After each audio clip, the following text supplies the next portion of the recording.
Hey,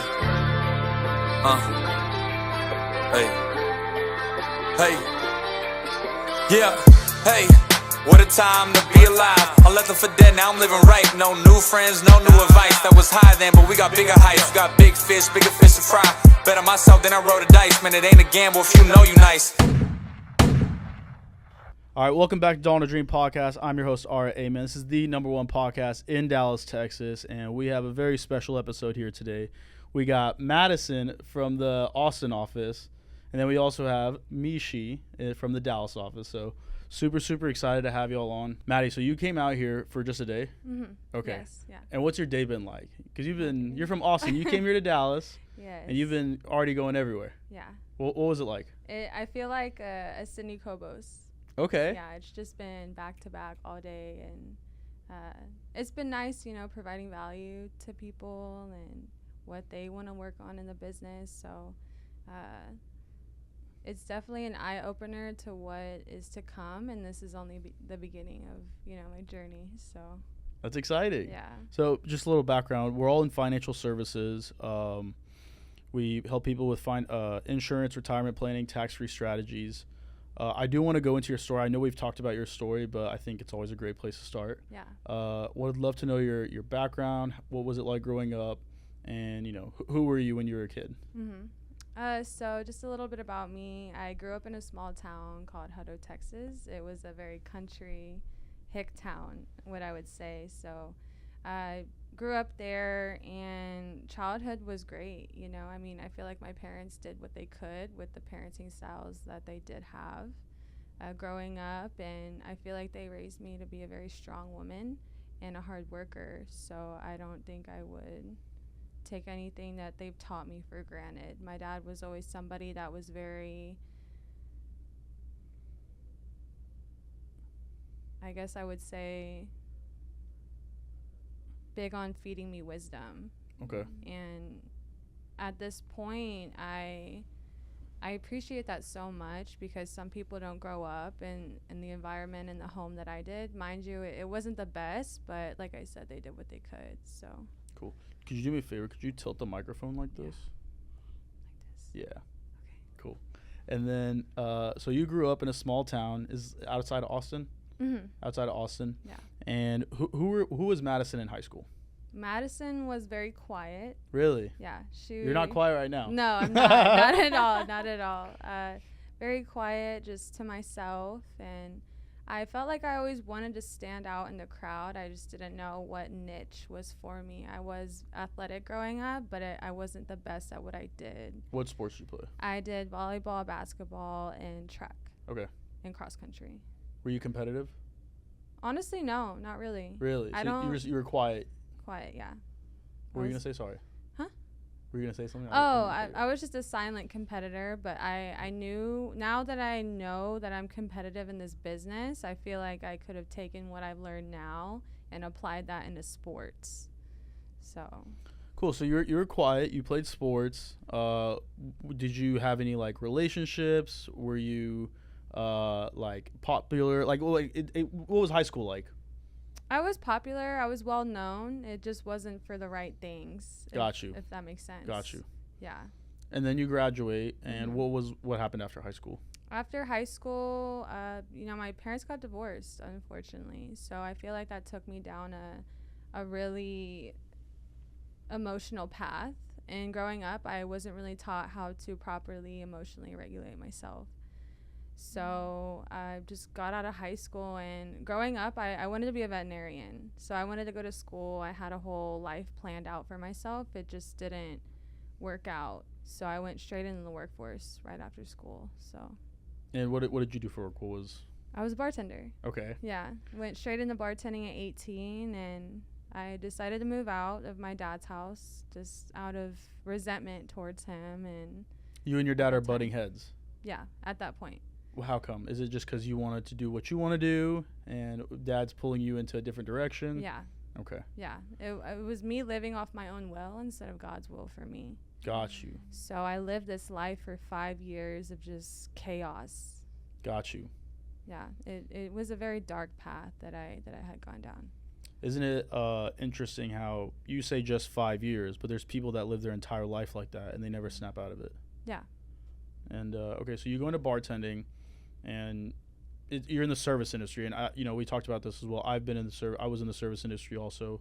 I worked as a server for 6-7 years at a restaurant. So the service industry corrupts people. Like, it is a one-way ticket to see how, like, I don't want to say the party lifestyle, but the other side is. So you kind of get, you mentioned you were living that dark path, you're getting in those type of environments, you're being influenced by the people you associate with. And then you go across the PHP platform. What was that transition like? Difficult. Why? I wasn't used to people being so uplifting.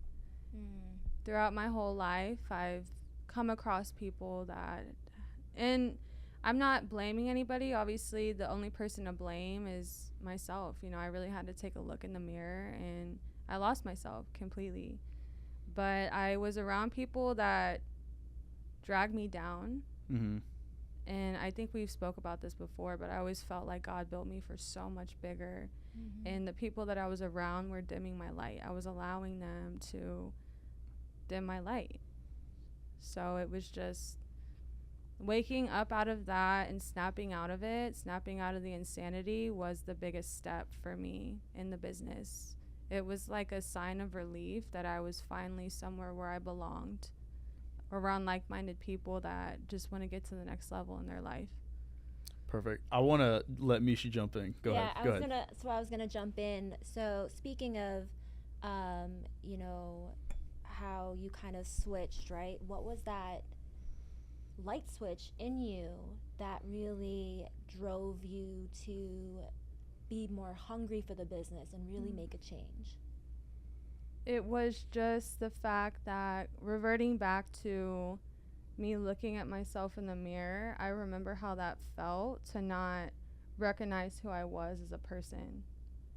And as a woman, I feel like that's all that we have, all that we really have. And I woke up out of devaluing myself and just going full force into what I really needed to change. And it was not only my finances at the time, but also my intellect and the way that I viewed things, the way that I moved as a woman. And, now my drive is inspiring people through my story. For sure. I think that is so important for us women to find value in ourselves, to love ourselves truly and wholly. And I felt that when you were going through this transition of not knowing who you were, you were going through this whole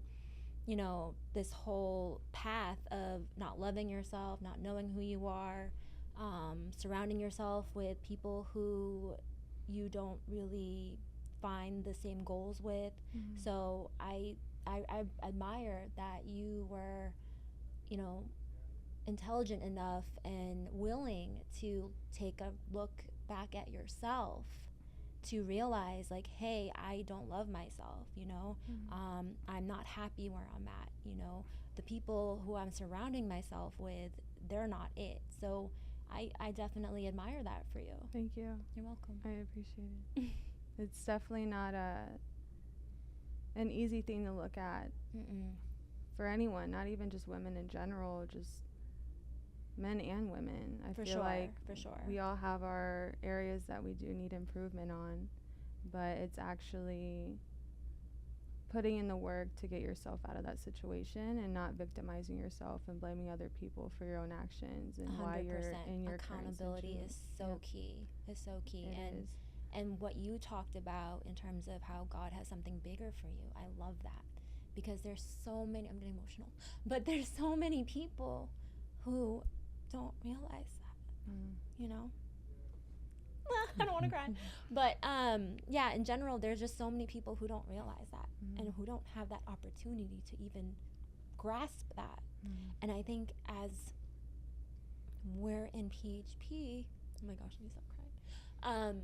I think it's our purpose to continue bringing these opportunities to people who don't have access to that. Mm-hmm. I completely agree. It's crazy that you say that. At one of our company events, there was a woman who came up to me, and obviously everyone heard my story on stage, and I kind of choked up about sharing certain scenarios that had happened throughout my life. But I had a woman come up to me, and she was like, we need more women in this business to save them from what you had gone through. 100%. And it clicked for me. It really clicked. Like, we are in this business to change lives, and we don't look at people like a price tag.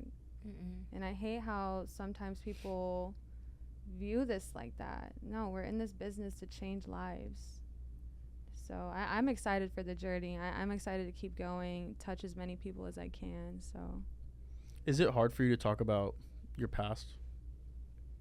a little bit. Why is that? I feel like I haven't fully forgiven myself. Really? Yeah, Wow. that's real though. Yeah. And I think that's okay that you're realizing that. Mm-hmm. You know what I mean? I think the first step is really acknowledging that you haven't forgiven yourself. Mm-hmm. It's not going to be a Overnight process. no, it's not going to be that. Mm-hmm. I think you surrounding yourself with all these people, and also obviously God, Mm-hmm. you know, I think that will help you on your journey. And then it's a slow process, and that's okay. Mm-hmm. There's no race to, you know, look how far you've come already, and you haven't forgiven yourself. Imagine when you actually forgive yourself and you give yourself grace. The sky is the limit, girl. Yeah. Oh, you're gonna make me cry. I'm already Oh, I'm gonna cry. I want to play devil's advocate to that. I think Yeah. maybe let's say you never forgive yourself. Mm-hmm. You just keep going with this fire. Mm-hmm. Like, don't you think that would be interesting also? I feel like it would really benefit my business. That's what I'm saying. But let me play devil's advocate on that, okay? But as just a human being, I think it's gonna eat us up, Yeah. because it's great for the business, but emotionally we have no way of letting that loose. You know what I mean? Letting or just it like go. and it's all pent up, just like how Curtis and Matt were talking about. Like, with all this information, you have such information overload. It's like you need to also release that. So especially forgiving yourself for all those years that you've, you know, had that experience. Eventually you're just gonna have to let go, because at the end of the day, you're letting God take care of that. Yeah. That's what truly matters, is that what God can do. So think about like Michael Jordan. Michael Jordan was not a happy person, like, but he was the greatest ever. Yeah. That's just like the other I side. get right? what you're saying. Yeah. Yeah, for sure. So it's like I'm just thinking out loud. I'm not saying do that, but Yeah. Hey, who knows? But okay, so I want to kind of edify Mishi a little bit. She's been in the business for maybe like 50 days. Like she started like about a month ago.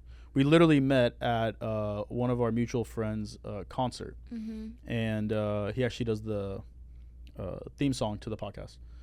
He actually just dropped an album today. Shout out Alex. But shout out Alex. yeah, we met at a concert, and I knew she was a realtor. So I was like just networking, following her. I was like, hey, let's connect. He's prospecting me. I prospected her. Yeah, I totally prospected her. And I was like, hey, you're a realtor. That's awesome. And I started watching her content, and her content was like good. It was like funny, witty. Thank you. And I was like, hang on, let me just invite her out, see what happens.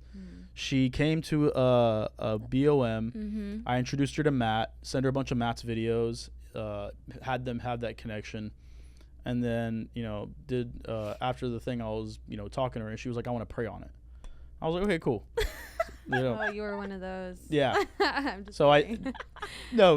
but what I did was, okay, pray on it. I'm not here to force you, Yeah. I sent her one of Matt's videos that's like 15 verses. 7 Bible verses that will make you a millionaire.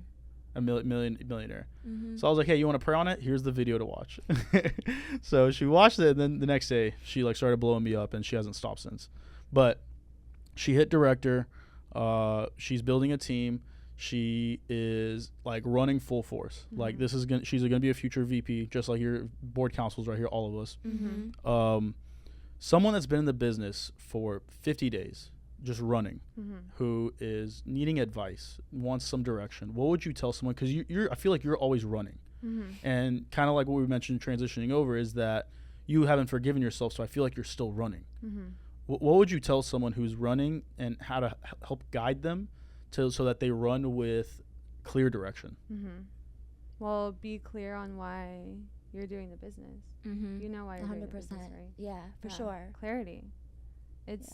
This business does not stop once you hit a promotion. This is a life run. Exactly. It's a life run. It's truly experiencing that financial freedom. I mean, this goes for all of us. Mm-hmm. I feel like as soon as someone hits a promotion, it's like, okay, cool, I got the title. Now I'm going to quit. Right. No, you still have to keep going. You have to keep going. No 100%. Matter how much adversity comes your way throughout that process of even trying to hit the promotion or just keep going, keep running. 100%.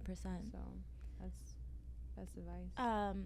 So in terms of you recruiting 100 people for your base shop, like for your base, right?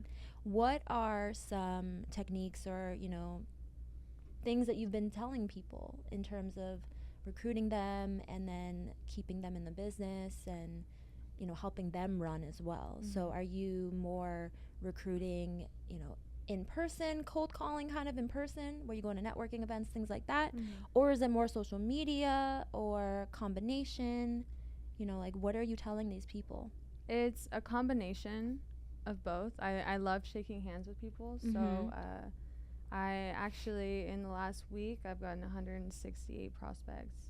So just being obsessed with getting out there and really giving people $1 million opportunity, really being passionate about what I'm doing and speaking that vision and belief into other people. Like, look what you can become because of this business. Really leveraging other people in the business too helps. As far as getting my team to run too, because I couldn't do that alone. Right, 100%. But it's also making them aware. It all just ties back into their vision and selling them on why we recruit. I feel like I'm a walking example of why we recruit. You're a walking example of why we recruit. Armin's a walking example of why we recruit. All of these success stories and just giving people the hope that their life can really change for the better.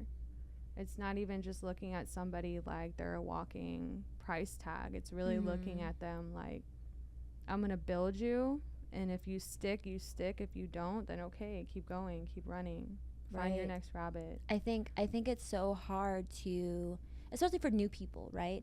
When they're in this business and they have a couple of recruits or whatever, and they don't want to run with you. And then at the end of the day, you have to have this really strong mindset of, at the end of the day, you can't force anybody, right? So I guess where's the boundary between not forcing somebody, but also keeping them accountable, right? And trying to continue telling them, hey, this is your why, as you mentioned, your vision, right? You're really painting the vision for them. So I guess where is that fine line between keeping them accountable, but also, walking away, obviously running and, not really working with them because they don't want to do the work. You get what I'm saying? Yeah. As far as that goes, the best advice that I could give is find a winning example. Because then the other person's going to look at them and be like, oh, man, I don't want to get left behind. It's constantly just going why. Because at the end of the day, if you try and change somebody, however many times, they're just going to end up resenting you. That's something really big I actually learned from Cindy.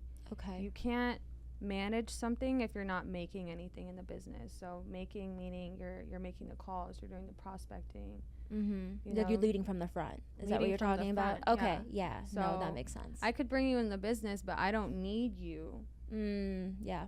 At the end of the day, the person that invests the $199, gets their license and runs is willing. I can't force somebody that joins or partners with us to run. Because that's just wasting time, and we don't have time to waste in this business at all. I agree. Okay, well, thank you for that. How'd you get 168 numbers in a week? Strategizing. You don't want to spill the beans? Strategizing. Okay. Like in person or in social? Person. In person. In person. Do you go to a lot of networking events? Networking, I'll this is gonna sound funny. I gas station hop, I Walmart hop, I Target hop. Okay, you're being very intentional. Intentional, yeah. Got you. So going in there, I'll time myself sometimes, maybe like however long it takes me to get 25 numbers in an hour. I got 50 in one day on Thursday. So it's just also accountability really helps too. So just vocalizing what I'm going to do and I follow through with it because that's my word at the end of the day. I love that. So you're going in your chat saying, I'm going to go get 50 numbers. Yeah. And then you go, I did it. Yeah. And that's the accountability. You're vocalizing it. Because I'm sure there's days you don't want to do it. Is that true? Yes. Okay. So in those days, what do you do? Do you say, I'm going to go and make a commitment in the group chat, and then now you've said it, you have to go do it? Yeah. It's almost like keeping you accountable, too. Yeah. Simple. Yeah, it puts fire on me. That makes sense. It fires me up to lead from the front. It fires me up for other people around me to level up with me. And if you aren't meeting that small standard of even 10 numbers, I'm not waiting on you. I'm going to go outwork you. My mentality is I'm going to outwork you. 100%. I love it. I love that too. Well, could you tell us a story about a success story where you met someone, prospected someone, and now they're making money, changed their life? Could you tell us a success story? Yeah. So maybe 3 months into the business, it took me a while to find my rabbit. But I kept inviting. My coaches kept pouring into me, and I just stuck it through. And I recruited an individual named Felix Arroyo. I'm sure y'all have heard of him. I'm not sure. He owns a roofing company. And because of him going to a big event, he heard Rodolfo Vargas actually speak. And I told him he wasn't going to go that day, the day that he was going to speak. It's so crazy how literally everyone who, sorry, I didn't mean to cut you off, you're fine. but everyone who is a rabbit or a killer or whoever, their excuse has always been, I'm not gonna go, or we always hear stories of them saying like, oh, they weren't gonna go. Yeah. But it's crazy how it's just the correlation. But go on. The enemy's gonna try to stop you from going into that room. Oh, 100%. Because it's insane what happens in that room. Yeah. I mean, at the end of the day, people wonder why their lives aren't any different from not going to a big event. But I'm so happy that he decided to go that day, because as soon as we got back, I kid you not, we went from 5 people at meetings to 25. Wow. To 35. Love that. Wow. Obviously, myself and my coaches are doing their part too, but I had recruited a rabbit. Yeah. And he was placed into my business for a reason, and I feel like I was put to lead people in this business. I know I am. I'm meant to lead people. And I mean, last month he made $6,000 passively, not even coming in office.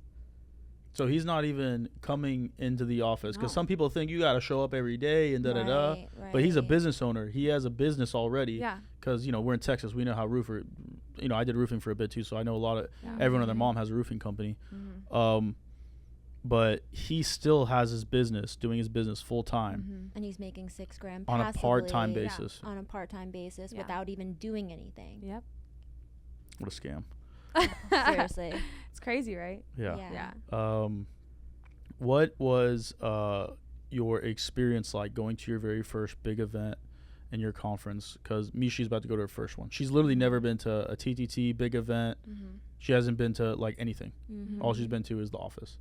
So like, what was your experience so excited. like? What was your experience like? Yeah. You're in for a treat. Well, one, I would say go in with intentionality. 100%. I made the biggest mistake of going there, and at that time my mindset still wasn't set on letting go of my old life. So I went in there with the intent of, I'm going to show up to this conference, but maybe it's okay if I go out and have a few drinks. And it was the biggest mistake I made, because I went in to the event the next day, obviously with no clarity. I was hungover.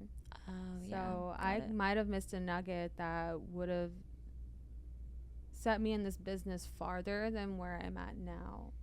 So what I would say is that you're going to hear not only inspiring stories, but you're going to get a chance to network with all of us in the company. So really just being clear on what you want to get out of the event before going into the event. Yeah. Being clear on how big you want your team to be. Being clear on on what you want by the end of this year? Because we're already in the 7th month of the year. I know, it's crazy. I will say this. I have big expectations after going to big event. Mm-hmm. I have huge expectations. Like, I expect my business to explode. That is the intentionality I'm going in with. Mm-hmm.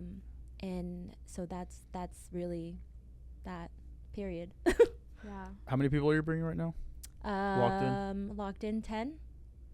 That's awesome. Yeah. It's not just you going too, which is great. You're bringing a team with you. So not only you're getting fired up, but the rest of your everyone team else is too.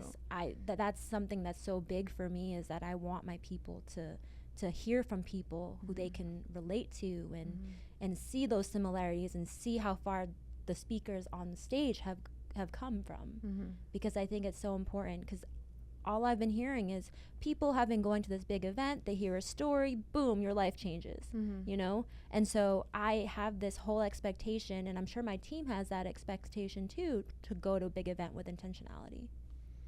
So at the last conference we had, which was in Dallas, called Train the Trainers, I went in with an intention. I just wanted one nugget, and George Palau gave it to me. And what it was is speaking on the phones. And I literally left TTT, applied it immediately. I listened to that recording like over and over again for like weeks. And I called Mishi, and I literally used it on Mishi. And she's here now. So it literally works. It does. And like one thing I would say is big event and TT are a little different. So big event, like, soak it all in. TTT last year, I went, and it's very technical. And I went in there and I changed everything. Like, I didn't go in with the mindset of I'm looking for one thing. I went in there of absorb everything and go implement everything. And my business fell flat for a couple months because I took so much information in. I tried to change everything and everything just kind of like went dead. But that's not going to happen with a big event, because big event is like you're just going to be fired up. Like, you're literally going to be leaving on fire. One thing I do want to talk about is your mentorship and the mentorship you have in that office with Sydney Kobos, George Palaio, some of the other leaders. What's it like working with them? It's amazing. Expand on that, please. Expand on amazing. Like Sydney Kobos, what's it like? Because, you know, do you know her story? I don't. Would you mind letting us know her story? Yeah, of course. So Cindy Kobos actually has a nursing and real estate background prior to our industry. Now, she started in the industry, I believe, at 19 years old, and she got direct coaching and mentoring from Patrick, so our CEO and founder of the company. And you know, she was fairly young, so I remember her telling me to quit, but it was because Patrick always told her to quit because she was younger. But now she's one of the biggest pillars in our, not only in our office but in the industry itself. She actually recruited Ceci and Rodolfo Vargas and built them to where they are today. So very respected woman in our company, though. Very respected. And as far as, you know, the leadership goes in our office, as far as Cindy goes, I feel like it's a deeper meeting than just coaching. I feel like growing up, I never really had that mother figure that I needed. Right. So there's a deeper meaning to it. And nothing wrong with my mom or anything, but now that I'm older, I'm looking at the lifestyle and I'm asking myself, do I really want that life? Do I really want to struggle paycheck to paycheck? Is what it is at the end of the day. And, you know, they've not only taught me how to run a legitimate business, which obviously there are certain areas that I'm still working on, certain leaks that I have, but they're building my character. Which is so important, because morals, values, and your beliefs is what is your foundation. I never had that growing up. I don't know about y'all, but I never had that. I had a little bit of it, but I ran away from it. I wanted to, like you, I was a rebel. Like, there was if you look at photos from like 3 years ago, before I was in the business, I was partying all the time. Because I was lost for a couple reasons. Me and a girlfriend broke up. I was at a job that I felt like it was my dream job, but I wasn't living my dream lifestyle. So I felt like trapped. And there's photos of me where I'm on at this music festival on the beach, and I'm like over like a little heavier, and you can just see it in my face. I'm not happy, and it's like, yo, I'm on a beach with my friends, partying, and it's like I'm not happy. It's crazy. I'm gonna post it one of these days, but I grew up with a family that we're immigrants, so we came here and for the American dream, and mom and dad, they didn't really have the lifestyle I wanted, but they always told me to go to school. And it was like, okay, I'll go to school if this is the ticket out. But I mean, we had morals and values and principles, but it wasn't like laid out to that degree, and they were so busy in survival mode, it wasn't like they had time to like instill it in us. Right. So it's like, I don't blame them either, but I don't want to live that lifestyle. I want to live the lifestyle of Matt and Sheena's Apollo. Oh yeah, Right. That's 100%. what. That's what sells me the dream. Yeah. Yeah. And even like Curtis and Spring, we went to their daughter's Sweet 16. Yeah, it was And I'm like MTV insane. 16. Insane. Like, and I tell you, like, I took my girlfriend there, and I'm like, babe, this is our future. And I'm like selling the dream. I'm like, this is literally our future. And just seeing how their family is, and like they invite Matt and Andrew, and it's like it's you they sell you the dream. And I went and told Curtis, I was like, thank you for selling me the dream again, like over and over and over again. And it's like, that's what I want. I want to have the financial freedom, time freedom, food freedom, family freedom, travel freedom. I want to be able to say, I don't want to go to work. Hey, can we roll over all my appointments? I want to go to Italy. Like, I want to have like full control of not just my life, but like my family's life and things like that. But what fires you up right now? A yellow Corvette. Yeah, you want this the new Stingray. the C8? I have The no newer idea model? what it The is. newer model? I just look at it every day. The one that David Sika had? Did you see it at the office? Oh yeah, I did. That one? I'm pretty sure it's that one. That's what but I I want want too. it in Yellow? yellow. I want the Like red this one. yellow? Oh no, this is like That's green. My bad. Sorry. Yeah. like a bright yellow. Okay, like that yellow. Yeah. Okay. Like that yellow. That's That funny. fires I me want a up. red Corvette. I want a red Corvette. I have to have one. We're all gonna have Corvettes. That's I funny. want a pink Yes. Lambo. You want a pink Pink Lambo? and black Lambo. Lambo. I can see you rocking that. That's awesome. Thank you. Yes. The next 2 years. Facts. And Easy. then sell that, use the profit, and put into IUL. No, you buy it with an Max IUL. fund it? Yes, Oh, yeah, exactly. Totally. I could buy it with IUL, but more Every assets. big purchase I make moving forward in my life is gonna be through an IUL. Yep. Like it Yep. just, why would you not? What is what's working with George Palau like? Because George Palau, it's funny because when you like look at the history of PHP, it's like it reminds me a lot of Game of Thrones. I don't know if you've ever watched Game of Thrones, but it reminds You me. always say this. It reminds me of Game of Thrones so much because it's like a battle for the top. It's all these houses and all these names, and Palaio is the first code. Like he was who Patrick brought in, like day number 1, and he's the only one that kind of made it through. And he's still here. Yeah. and he's for still sure. here.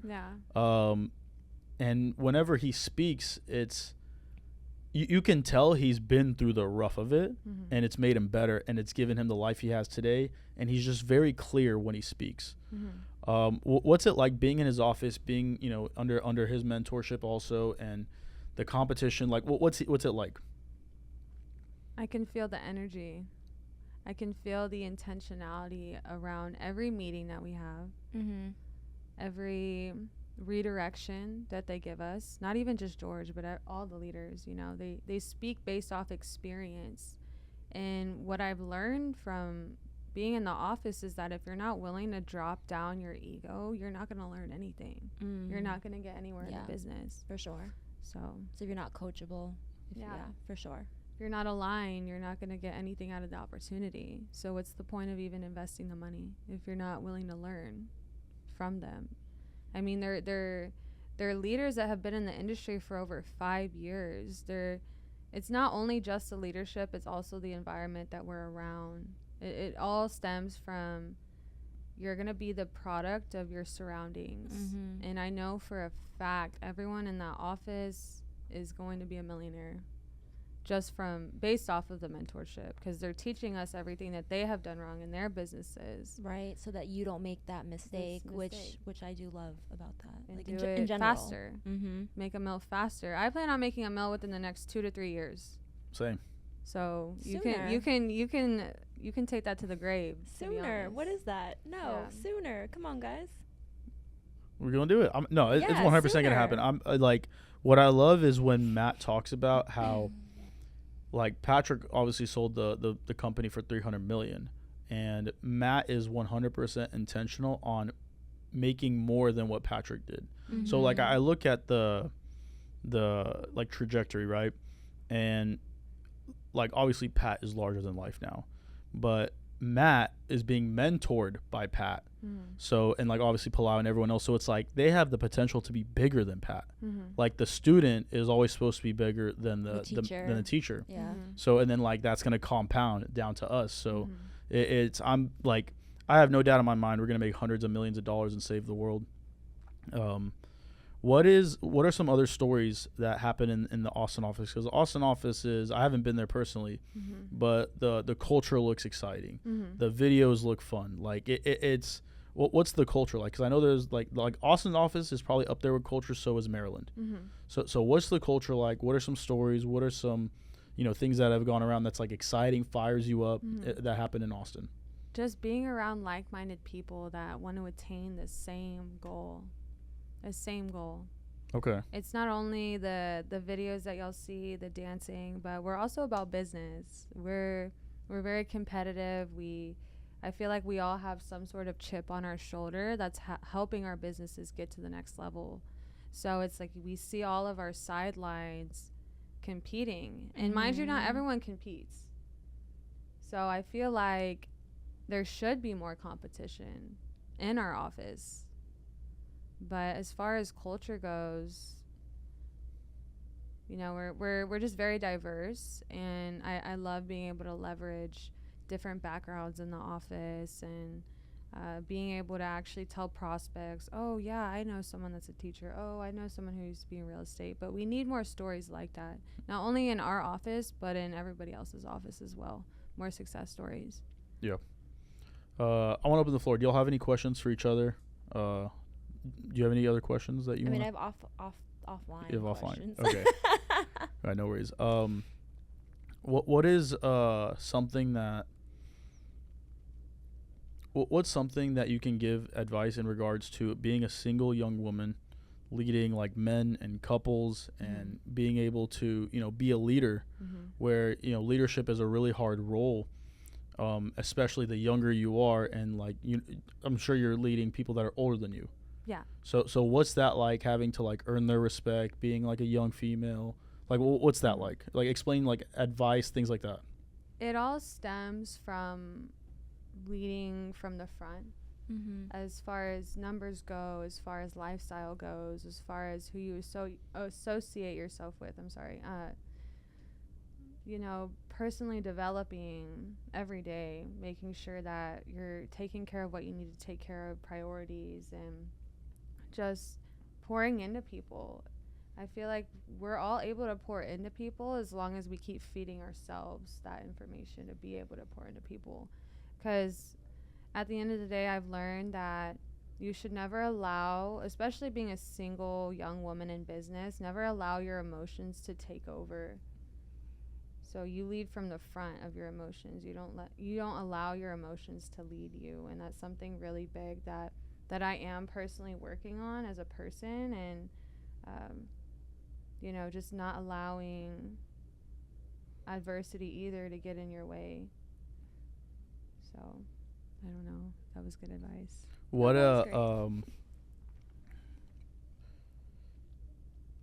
What advice do you have, or how do you lead couples? Because it's very couples. different than leading like singles. It's very funny that you say that. So I actually just attracted another couple into my business maybe like 2 days ago. And from what I've learned is, especially getting direct coaching from a couple, is that both of them are going to have their areas of strengths, but also making sure that you come together with them and you figure out why they need to attain a certain goal together, or really helping them get there. So creating that vision for them still and really instilling it in that. Okay, that makes sense. Creating vision for them, and especially if they have kids too, just tying everything that they do into the reason why they need to keep running, keep going. And at the end of the day, the partner is the other partner's running mate. Right. So they're lifelong running mates. Right. So what's God's vision for you? God's vision for me? Wow, that's a really big question. I need to process that question. What about you, Mish? What's God's vision for you? Yeah, I need to process that too.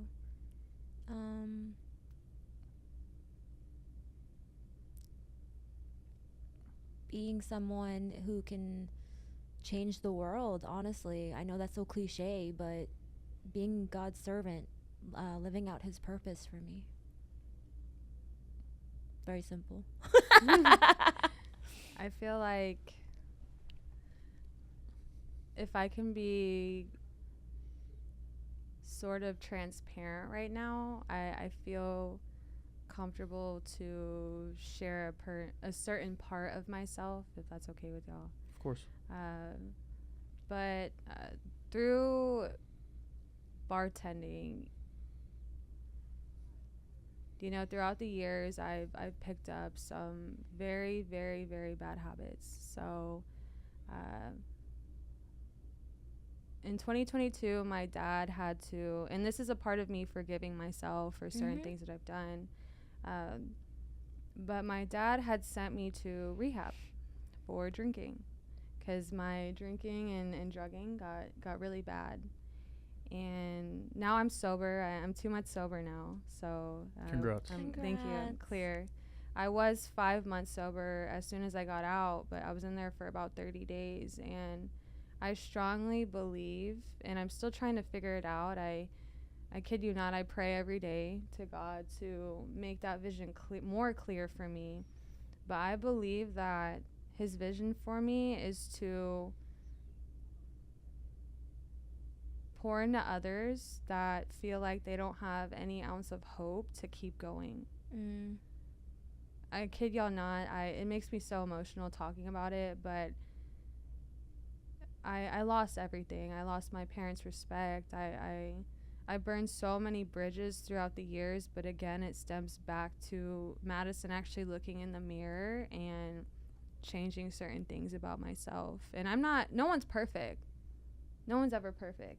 But it's what we're willing to do to change that. And I feel like with this opportunity, he saved me. He saved me from either dying, ending up in jail, or going into possibly a psych ward. I'm not saying I was like that crazy at the time, but you know, he generally saved me from certain things. And with this opportunity, I believe that his vision for me is to just save people that need help. Yeah. Not only in that aspect of things, but in any area of their life that they need help in. He's utilizing you as a vessel. Yeah. 100%. Yeah. Just like you said, you are made for this, and you have a bigger purpose. So keep trusting that. 100%. Keep trusting that. I actually got confirmation that I was supposed to be in this business when Andrew Gaines had Fast Start. So I was my realtor mentor. Obviously, I don't really want to talk about this like on here, but in general, my realtor mentor kind of said something along the lines of, you know, you're not going to be good enough. You're going to do only part-time, all this stuff as a realtor. And it really kind of made me sad because I wanted his support and, you know, the team support of being a real estate. And so I wanted to also do life insurance as well, right? So then I was praying on it, and I listened to this leadership podcast talking about snoozing the alarm. And so I was praying to the Lord. I was saying, God, you know, give me confirmation I'm supposed to be here. I don't want to feel sad. I don't want to feel these negative thoughts. I don't know what's going on. Give me confirmation. And then that Saturday, Fast Start School, Andrew Gaines was like, something, snoozing the alarm. And I was like, bro, what? And I started crying because this was his confirmation. Like, God doesn't do coincidences. Mm-mm. You know, and I keep having confirmations. Even when I talk with Ara about certain problems I'm having, and then we go to training and they're talking about that. Yeah. I'm like, God. Yeah.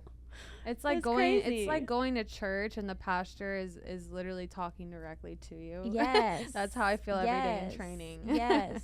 It's I've never had anything like this, never knew that there was anything like this. You know, I had no idea. Mm-hmm. Yeah, that's something that's funny. It's like whenever I talk to people, and I'm like, there's inside these walls and outside these walls. Mm-hmm. Outside these walls, making money's hard. Relationships are hard. Building trust is hard. Mm-hmm. Helping people is hard. But inside these walls, making money's easy. Helping people's easy. Mm-hmm.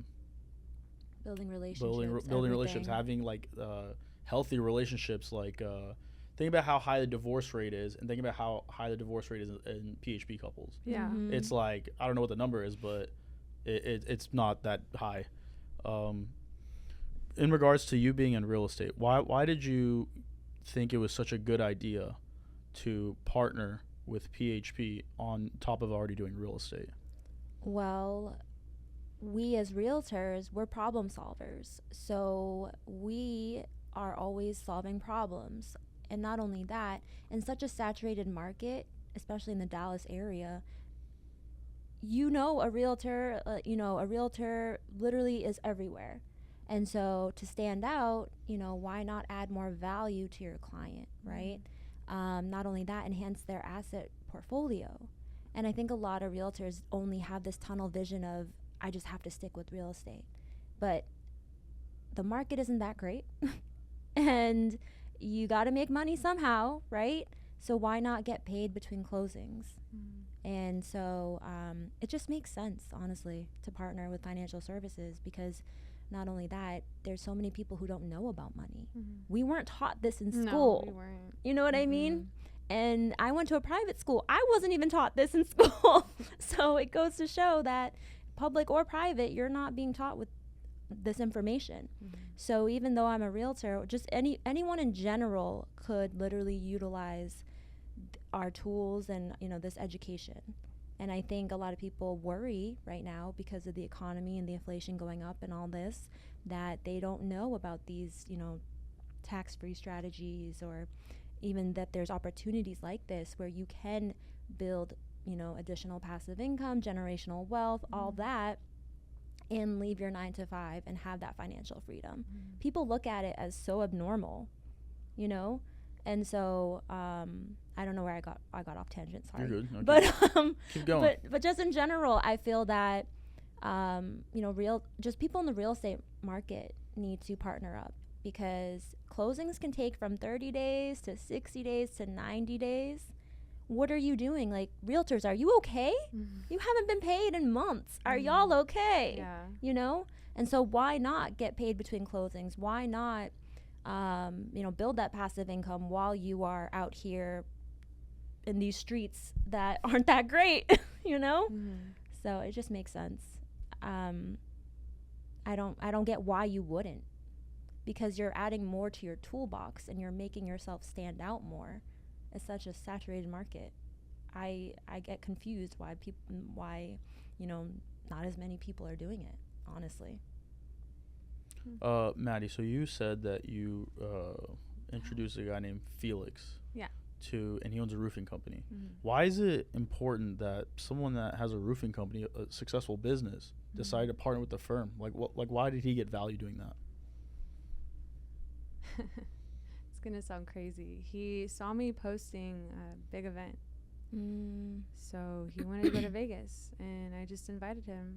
He came to an overview, heard from George, and he looked at the 199 like nothing. Like, what's the worst that can happen from investing into himself? And now look at him. He's making passive income, right, by owning another business. That's crazy.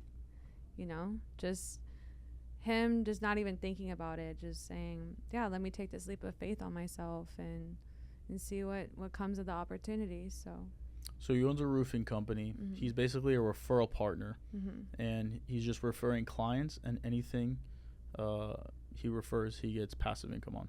No, he actually helped me Okay. build my team to where it's at now. Okay. Oh, Yeah. okay. So he's your rabbit, basically, what you were Yeah. saying? So he's not a referral partner. No, Oh, he's a okay. rabbit. Okay. Yeah. Interesting. So, Mish, one thing you said is when I first met you is you're a hustler. Mm-hmm. Why are you a hustler? Like, where did that come from? Ooh, I'm gonna get emotional. Okay. So growing up, my parents did everything for me. Okay. I didn't really have a lot of time with them, but that was okay because I knew what they were doing, right? I had dance classes. I played every instrument. I went to a private school. We had tutoring. So, like, I just felt that I wanted, more family time as I'm older, right? And I also want to retire my parents. I think the hustler's mindset has come from because they're also business owners. So I remember one time they made a really bad investment for their retirement. They went into Lapels dry cleaning, and they lost so much money. And they were literally, I think I was probably in college, and I couldn't really do anything, but just in general, they lost everything. And especially with the 2008, because they are a commercial brokerage, all they have is commission. And so they were still, paying the mortgage, taking me to dance class, my brother to karate class, literally playing every instrument, every recreational sport, private school, everything. And so I think just coming here, because my mom is also an immigrant, so when she came here from Seoul to go to college, she wanted that dream as well, right? She came here to be a rehabilitation counselor, then met my dad in real estate, and then that's how they met. And I just felt that it's in my blood. I feel like it's really in my blood, honestly, to be a hustler because my parents had to do it, and I've seen them do it.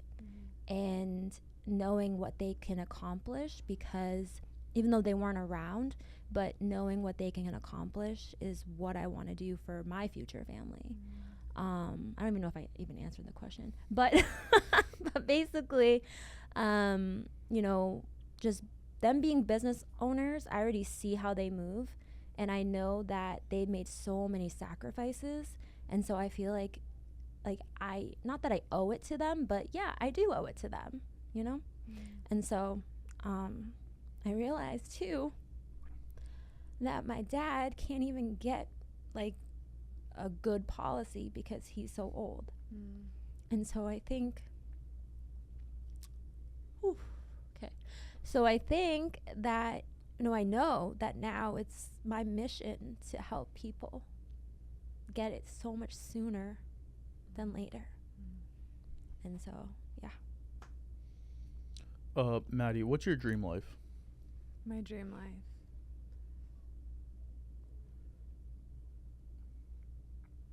You got the yellow Corvette. What else? Yellow Corvette. Mansion, of course. I want one of those driveways where you don't have to reverse, so the circular ones. I want a fountain. Then I want a gate that says Millionaire Mads on it. I obviously want the family, so I want 2 kids. Just Married. 2? Only 2, yeah. But I want to adopt them. Okay. I want to adopt kids. Obviously, my spouse. Why do you want to adopt kids? You don't want to have kids? I don't. You don't want to have kids? I mean, I'm adopted, so I feel like Got you. I would want to do that for somebody else. I want to adopt kids too. Yeah. So it's something that that would touch me. I don't know. Maybe that's a part of God's vision for me, but I've always wanted to adopt kids, even since I was 10. So, yeah, I mean, the family, the house, the cars, but also traveling wherever I want to go. I want to be able to call my friends up and be like, hey, let's go to Italy. Let's go grab some pizza, or go to Greece, Santorini, own my own yacht, my own private jet. So that's the dream life. I love it. What are you doing to become a better partner for that dream life? As far as business goes, Like as a woman. as a woman. Yeah. Like, It's like a wife. yeah, like a wife, like a even partner, life partner.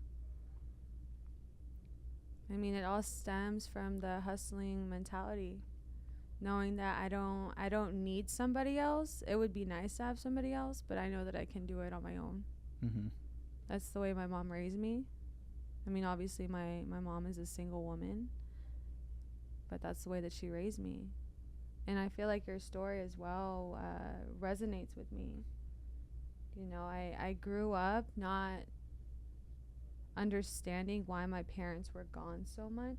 And now that I'm older, it makes sense. It does, because you see all the sacrifices that they had to do. Mm-hmm.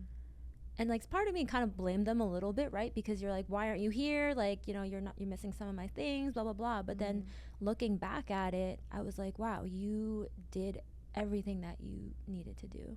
Like I was never, you know, I was never hungry. I always had everything. Like we were decent, like in a middle class, like to upper, you know, like we were very, very, we were good, you know?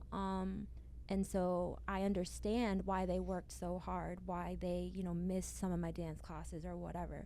And now I look back and I'm like, thank you. But before I was like I was 7, like, Mom, where are you? Yeah, you know? where are you? Yeah. But I mean, now looking back at it, I don't blame them anymore for that, because I wouldn't have become the woman I am today Without them. That's beautiful. I completely relate to that. A crazy story, actually. So I remember in first grade, I used to throw tantrums because my dad would always leave to go to Florida. So he owned a roofing company.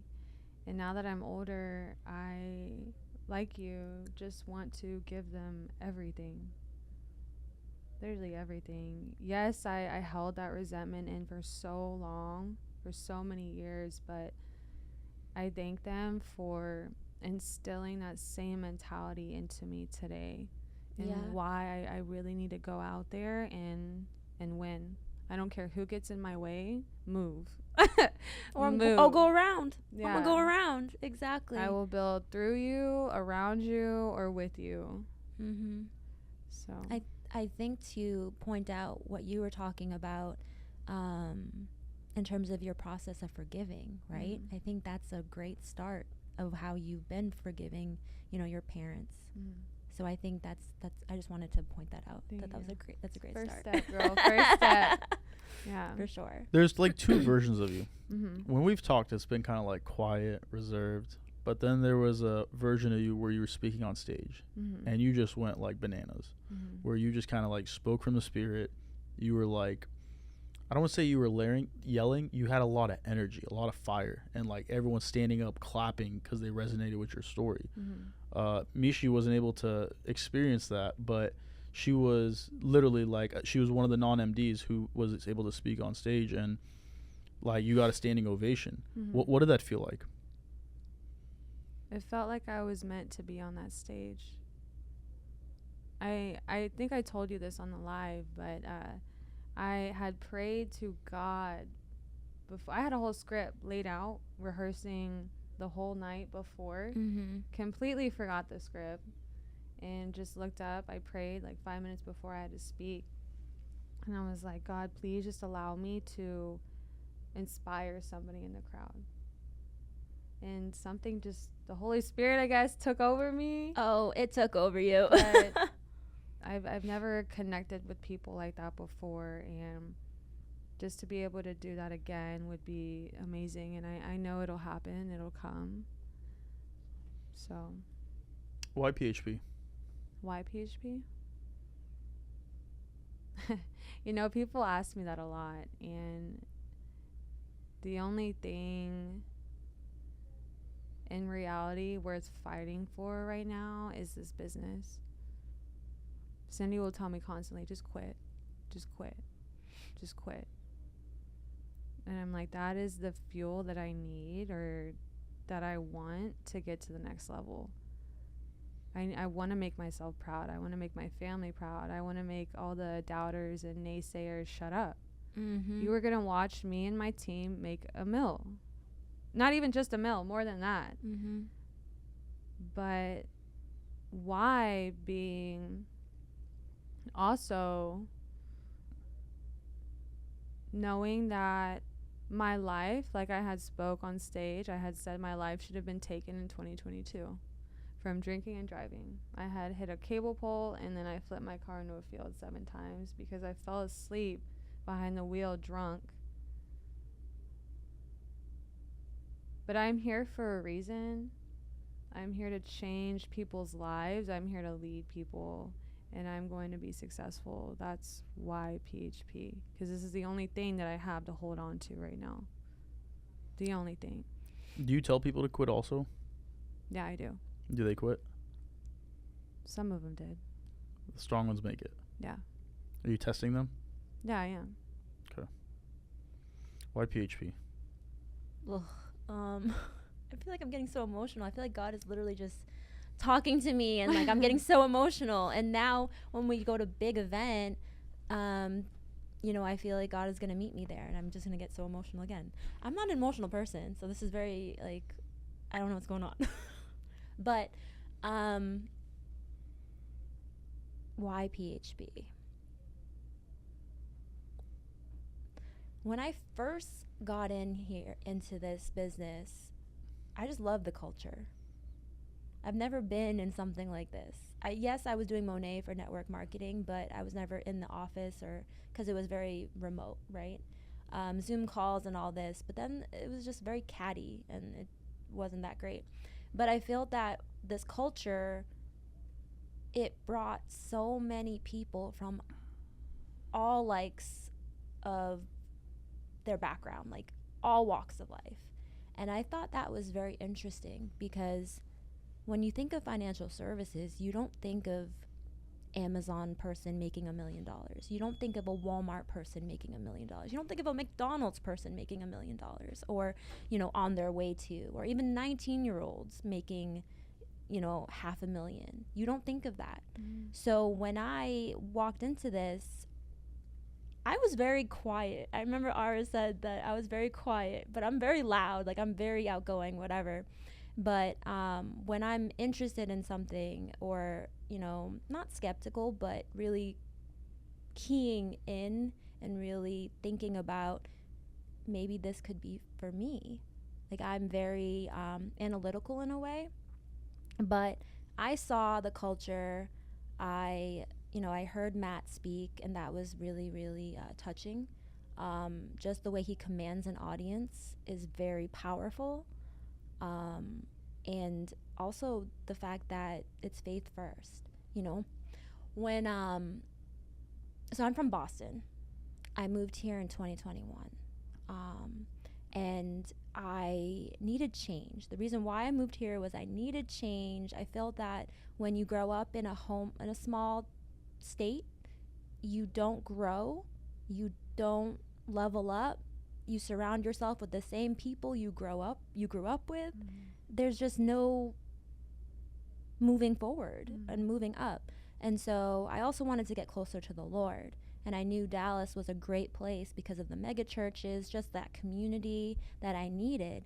And so I came here, and so that was really big for me. For PHP was really about the faith first.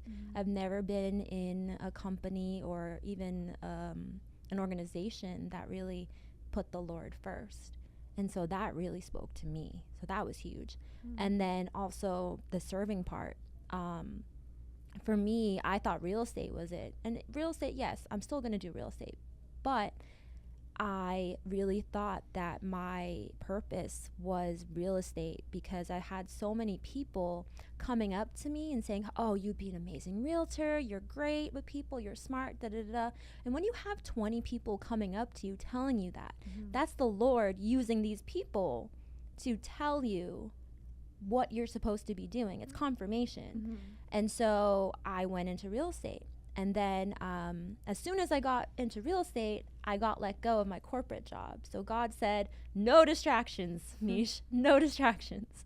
And then I think a couple weeks ago I met you, and that's when I realized that God has a bigger purpose for me, not just selling homes, really about changing people's lives, changing their thinking, or helping them realize different things about how they think and different opportunities that can help them with generational wealth in their families and give them a sense of relief. And so I know that God has a bigger purpose for me. And so I know that this is a huge platform that is going to change the world. So when you got into the business, you've qualified for cigars with Matt every time, and you've been able to build a relationship with Matt. What's it like working with Matt and having that relationship with him? It's pretty cool. I'm not gonna lie. I'll say this: any question that you have or any problem that you're struggling with or not knowing what to say, you can bring it up to him, and to have that conversation and build that relationship, even if it is the smallest question or it's not the best question to ask. But he's such an open book, and he's so down to earth that he will help you answer it, and then also talk about how you can navigate from the problem to a solution. So I really, really admire, and I'm so grateful that he is in our office and that we have such close proximity to him. And so just everyone needs to qualify for cigars, honestly, because you get that one-on-one time. He knows who I am in the office, which is kind of cool. I'm not gonna lie. but beyond that, to build that relationship and to know that not only him, but other leaders in our company and in our office we have access to. And I think sometimes we take it for granted, because you see them all the time. Yeah. And so I think we need to take a step back and realize they may not be here that much longer. Yeah. So I agree. What's it been like being able to leverage Curtis? Wow, Curtis. The way he speaks is just, he can honestly, I can have the hardest client who doesn't understand anything or who's upset, and Curtis can just say something or, just, I don't even know how to explain it. You have to be in a room with him. But I've been able to leverage Curtis with all walks of life too. So people in the real estate industry, because he's also had a real estate investing firm background, athletes, high identity people. He's had all of that experience with them, and it's been a blessing. My business, I know that if I didn't leverage him, my business wouldn't be where it is. I know that I wouldn't be learning as much, and I think when you have a leader and you can leverage them, that's what's so great about this business, is that I can be going prospecting, and then I have an appointment, and I can introduce my client to Curtis and he can close the deal, which is so great. But in general in the business, I love that you can leverage people, and then also match up is so important. But to go back to what what's it like to leverage Curtis, is just he is such a powerful force. Such a powerful force that I can also ask him any questions. And when I'm doing field training appointments or even the FLS, I'm learning so much that I can take and duplicate it as well. And I think that's so key with this business, is duplication. Is not going off the road, is duplication. And so leveraging Curtis, I can learn how to duplicate to my team, and then they take that and duplicate it for them. What questions do y'all have for me, if any? I feel like for me, it's more of knowing your background. Yeah. Your story. Yeah. So I was born in Kurdistan, which is in northern Iraq. If you look up Kurdistan on the map, it's not going to exist because we don't have a country. We're the largest group of people without a country. And a lot of my fire comes from that, because it's like I don't have a home technically. So we moved to America when I was 2 years old. Typical immigrant story. As refugees, $200 in a dream. And we came here for the American dream. Like that's why we came here, because we have hope, we have opportunity. It's the land of the free and brave. And it's like mom and dad left everything. Like they had good jobs. They came here. It's not like their engineering degrees and accounting degrees cross over here. So mom and dad works at the factory. Mom works at Walmart. Mom works at Walmart to this day. So it's like, dang, they're superheroes in my eyes, but nobody knows their names. And it's like, dang, that's crazy.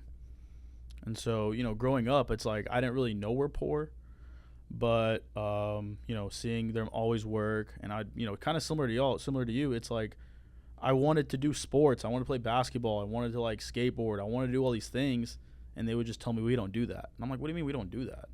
It just didn't make sense to me. But it's like, oh, we didn't have the money or the time for that because they were always working. Right. And as I get older, it's like, they're telling me, hey, you got to go to college. You got to go to college. College is the way out. It's the way out. And, they tell me that. And it's like, okay, I'm listening.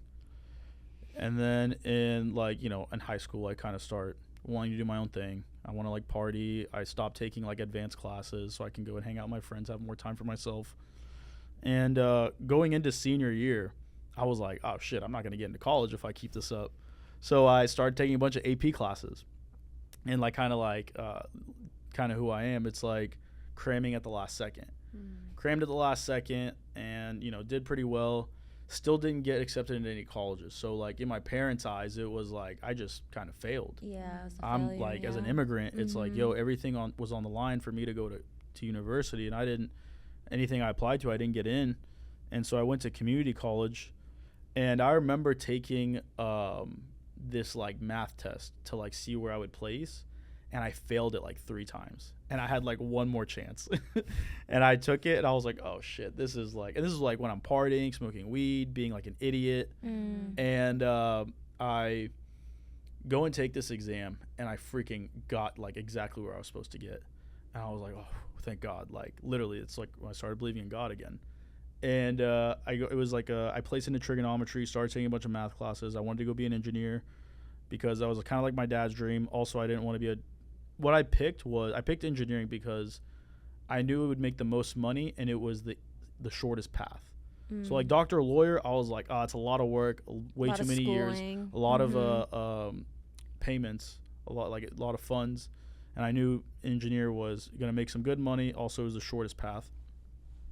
So I did, go to college, go to community college, and, start, working my way through that. And then I get accepted into UNT, go to UNT, start taking engineering classes, and come to like graduation. And I applied for like hundreds of jobs, and like nobody's like giving me an opportunity.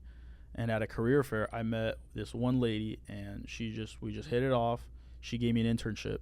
So I had an internship at this company. It's in the automotive industry as an engineer, and just built relationships. I became I would sweet talk the boss, and she was a Middle Eastern lady, so it was like mother figure. So I just played the son role, things like that, and we just hit it off. She loved me, love her, and she hired me. And then while I'm making some good money. Like for the first time in my life, I'm making good money, making $70,000 right out of college. So like pretty good. And I have some money for the first time in my life, and I'm like, what should I do with it? Should I buy a house? Should I buy my dream car? Should I travel the world? And I try to do the responsible thing, and I want to invest it in myself. So I take that money and I go back to school and get my MBA. And I am now learning how to be a good engineer, because it's like I got the job, I got to like be proficient in it and excel and do well in it. So I'm learning how to do that, and then I'm also paying tens of thousands of dollars to take night classes and work weekends so I can get my MBA. And so I get my MBA, and like a year and a half later, and I go to my boss and I'm like, hey, I got my MBA, can I get a raise? And she goes, that's not how that works.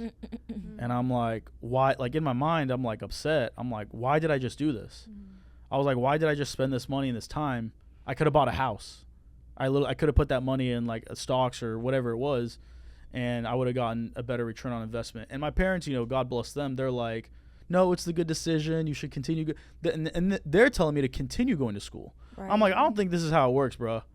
And so I switched jobs. I get my dream job eventually, working at the most profitable company in history, and making six figures.